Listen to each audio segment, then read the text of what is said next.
વર્ષની સેવા બજાવી જેઓ આપણી વચ્ચે પરત આપણા વતનમાં પધાર્યા છે એવા રવિન્દ્રભાઈ સોલ્જર રવિન્દ્રભાઈ, જેમના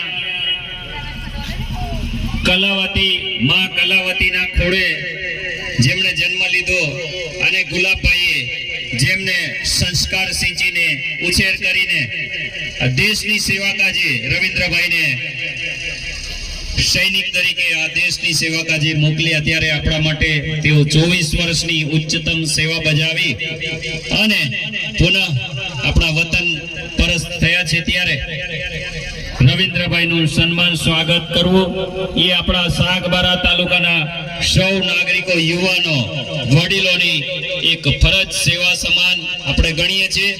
આજના ભવ્ય એમના આવકાર સમારંભમાં અહીંયા આપણી વચ્ચે રોજદેવ ગામના વડીલ પૂર્વ આરોગ્ય સમિતિના ચેરમેન શ્રી આનંદભાઈને વિનંતી કરીશ, તેઓ ફુલહારથી ભાઈ શ્રી રવિન્દ્રભાઈનો શાલ ફુલહાર આપી અને બહુમાન કરશે। બોલો ભારત માતા કી, ભારત માતા કી, ભારત માતા કી।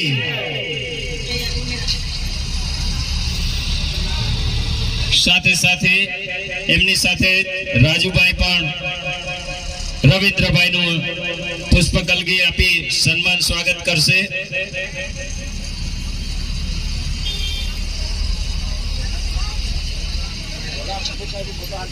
સાથે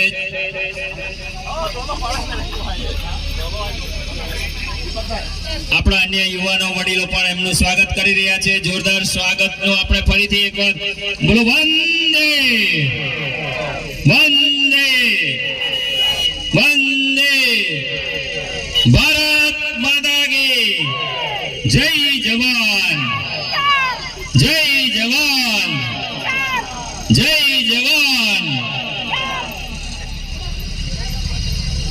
રવિન્દ્રભાઈ રોજદેવ ગામના વતની છે અને આજે રોજદેવ ગામ આખું એમના આવકાર માટે હિલોડે ચડ્યું છે। રોજદેવ ગામ આખું થનગનાટ અનુભવી રહ્યું છે કે અમારા ગામનો વીર સપૂત દેશની ઉચ્ચતમ સેવા કરીને પરત જ્યારે ગામ વતન ફરી રહ્યા છે, ત્યારે આખું ગામ એમને સત્કારવા માટે, સન્માનવા માટે અહીંયા થનગની રહ્યું છે। અહીંયા યુવાનો, વડીલો એમનું ખૂબ હૃદયપૂર્વક સ્વાગત સન્માન કરી રહ્યા છે।